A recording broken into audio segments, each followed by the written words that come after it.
As college teachers, we work very hard to create student learning outcomes and design our courses in a way that will help students achieve them. But we need them to do their part to make sure they're arriving to class prepared in order to continue building upon that prior knowledge. So in this video, the key goals are that you would be able to identify barriers that prevent students from preparing for class, and then discuss strategies we can use to motivate them to be better prepared. So I am assuming that you've encountered this either in your own teaching experience or as you've watched fellow students. Sometimes they arrive to class unprepared. They haven't done the homework, they didn't do the assignment, they haven't done the reading. Maybe you're a little guilty of this yourself from time to time. So reflect a little bit on why students don't prepare for class. And I'm sure you can come up with several reasons. In the book, they highlight several key things that might be preventing students from preparing. Some of these are their own, in their own ability to control, and some are things that we can have a little bit of influence on. So one of the reasons might be that they don't feel they need to prepare. Maybe they feel well equipped or they don't see the value in it. Maybe they're unsure about their own ability to do the research or writing that you're asking them to do to come to class prepared. Often, students may not be able to purchase the books or get access to the resources, so they're trying to get by without that. Time management, competing activities, these two go hand in hand, where we have a lot of pulls on our time and attention, and they may just have to sacrifice a little bit of that class preparation time in order to take care of extracurricular activities, to work a part-time job, to care for family members. The list goes on and on. Sometimes it's poor time management when students aren't using downtime or available time effectively. They're wasting their time per se, like they haven't been given a sense of direction and what needs to be accomplished. There's no perceived value to preparing. They don't think that the teacher would know if they were prepared or not. They may not know how to complete the homework, so they just don't do it. Maybe they find the assignments boring, a waste of time, busy work. Sometimes we hear that complaint. They don't understand the alignment with the course, and sometimes this is where that busy work complaint ties in. They just don't see how this is adding value. There may be other, physical or mental things happening that is impacting their ability to be prepared. So there's probably other reasons that you can think of that are beyond these, but these are significant things that do impact our students' ability to arrive to class or to tune into an online course feeling that they're prepared.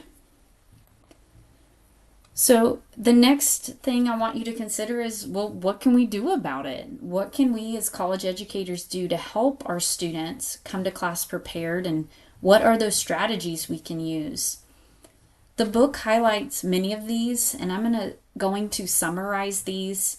I want you to consider where these fit into your course design. So where can you purposefully integrate some of these strategies so that your students do feel that sense and that encouragement to be prepared? So in the book, they highlight a number of ways that we can encourage participation. And the first and second, I think, are really just about our perception as a teacher, that we should lead with kindness, start from a place of caring and assume that our students are prepared, that they are coming to class, that they are trying their best, and focus on those who do. It's really easy to get obsessed about the students who are arriving late, maybe leaving early, aren't turning in the homework, aren't paying attention in class. And while we do need to at times step in, and we'll talk more about how to address those problems that arise, we need to recognize that most of the students probably are showing up on time, staying the entire time, paying attention, doing the work. So let's focus on them and make sure that we teach to help them. The other thing is to assign realistic workloads. And I think this comes with practice, to know what can you ask students to do outside of class time that benefits them in moving closer to the student learning outcomes. It could be using short videos. I purposefully don't allow my recordings to go over 15 minutes. The program I use won't allow me to, because studies show that even 15 minutes is a long time to sit and watch a lecture. So if you're assigning people readings or videos to watch, you need to make sure that they're an appropriate length and reading level. You need to sell the assigned materials, basically be enthusiastic, express why they're being used. The book that I chose for this class was one of 10 I think I reviewed, and I really thought it does a nice job. And so I have learned a lot myself from reviewing it, and I think it's a great resource for you. But students don't always know that. They don't always know that, why you've chosen the materials you've chosen. So you need to probably sell those so they know to look at them outside of class time. The other things we can do to help alleviate students' concerns that they don't know how to do what you're asking them to do is to teach them some of these strategies. So one of them is, if you have a class that has a lot of intensive reading expectations, you might need to teach them how to implement one of these strategies. So the book identifies the 3R, the SQ3R, and the PQR3. And if you teach a class that is going to require a lot of intensive reading, I think it's well worth your time to, teach your students how to do that well. The other is to show them how to do the homework, maybe do one in class and demonstrate that, give them an example to follow or directions to complete. Using transparent assignment design will help you achieve this. And again, bring all those other benefits to students to help them know what you expect. You need to, again, this is also part of transparent assignment design, where you explain the purpose.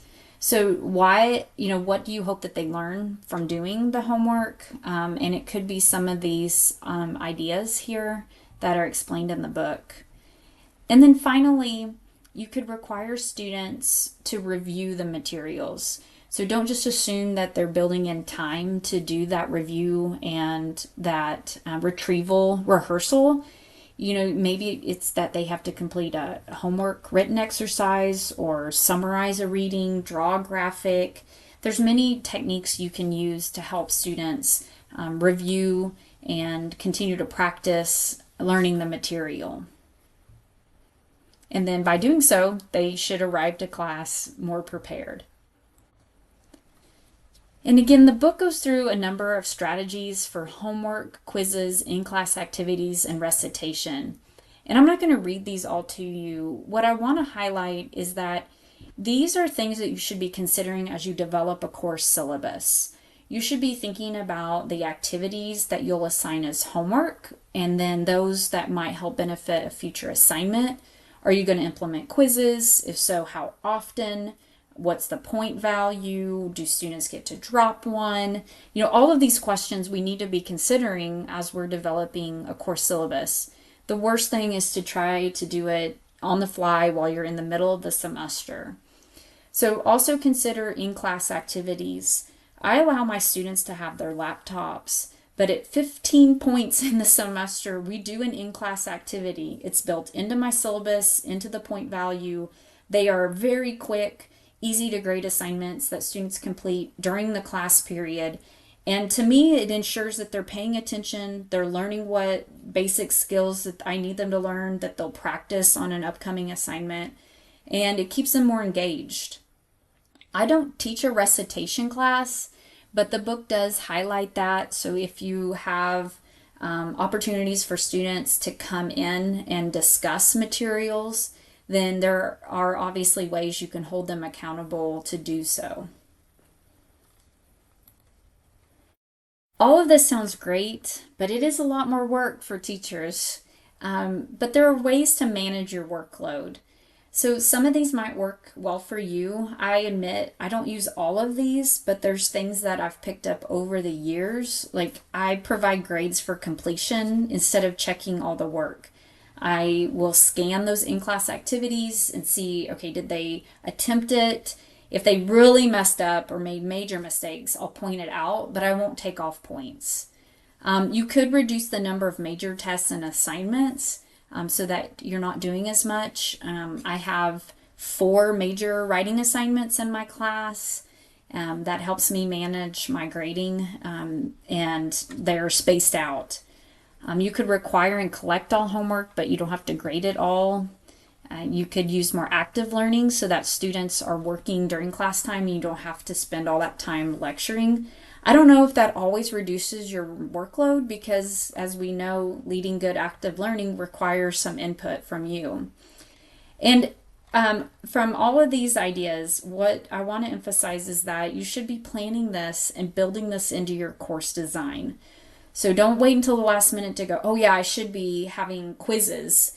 You need to plan that from the beginning so that your students know the expectation and they're kind of, I would say, more motivated than to keep up with the material and know that they're going to be expected to know it. So, in review, students are more likely to prepare when they see that connection between what you're asking them to do outside of class with how they're going to be successful. You can provide structured accountability by having regular quizzes, in-class activities as low-stake assignments, or even reflections.